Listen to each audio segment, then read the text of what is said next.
Umabot na sa Central Luzon ang advokasya ng isang inventor upang pangalagaan ang marine ecosystem sa pamagitan ng Reef Buds Technology, isang local beach sa Subic, Zambales na kilala sa kanilang environmental conservation efforts ang nagsimula ng kanilang coral augmentation projects bilang bahagi ng pagprotekta sa marine ecosystem sa lugar.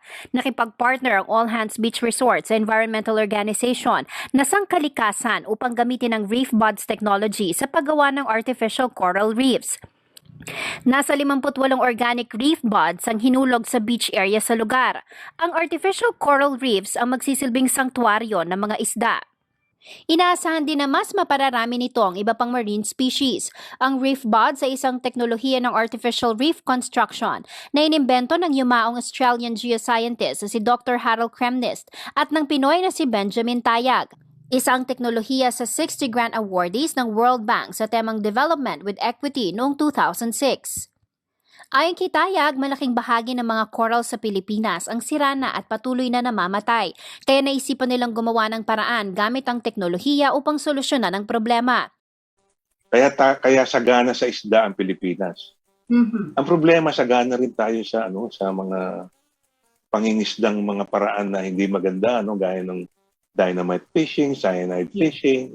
So, ang nangyari, dahil dun sa taong-taong dynamite fishing, yung mga corals natin, na yun ang bahay ng mga isda at ibang lamang dagat, ay sira-sira na. So, in the past 10 years, yung nakarang taon, 1/3 na ng corals natin ang completely gone.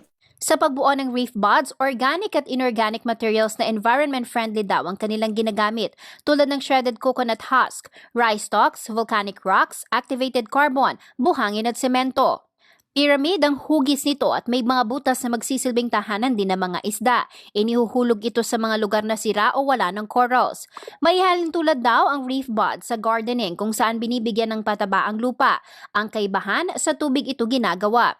Reforestation daw kung ito ay kanilang tawagin. Ang reef bud ay isang, sabihin mo, ng batong may pataba. Okay?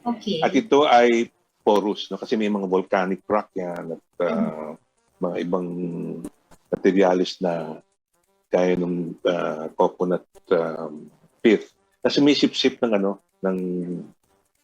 tubig alat.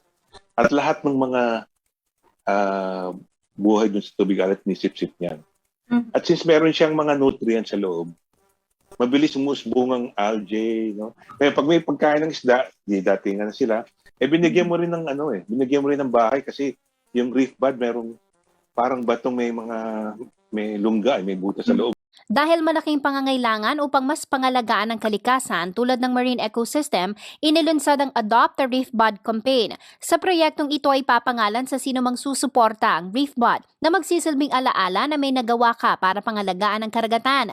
Bahagi rin ng proyekto ang pagmomonitor sa mga reef bud dahil may GPS coordinates sa mga ito. Parang planted tree, except yung planted tree, hindi mo alam kung ano yung puno mo, Kung ano yung, unless lagyan mo ng hydrogen. So, merong yun ang uniqueness nito, meron siyang stainless steel na naka-engrave.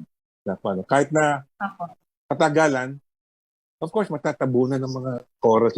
Pero magaganon mo pa rin, at makikita mo pa rin yung Pero sa kabila ng mga ganitong pag-aksyon, may kakibat pa ring panganib na mismong tao ang gumagawa. Kaya naman upang matiyak na mapoprotektahan ang bawat reef bud na inuhulog sa dagat, nakikipag-ugnayan sila sa mga LGU, businesses at sa mga organisasyon na gawing marine protected sanctuary ang mga ito at magpatupad ng enforcement na kinakailangan upang maging matagumpay ang bawat proyekto. May education component din ng proyekto na mahalaga upang matigil na ang paggamit ng maling paraan ng pangingisda na nakasisira sa marine ecosystem. One is i-curb yung dynamite fishing. Okay, meron tayong mga batas dyan at naghihigpit na.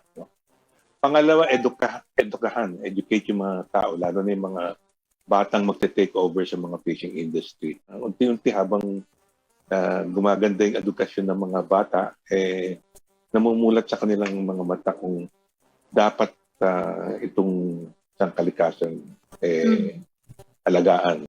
Jennifer Salenga, CLTV News.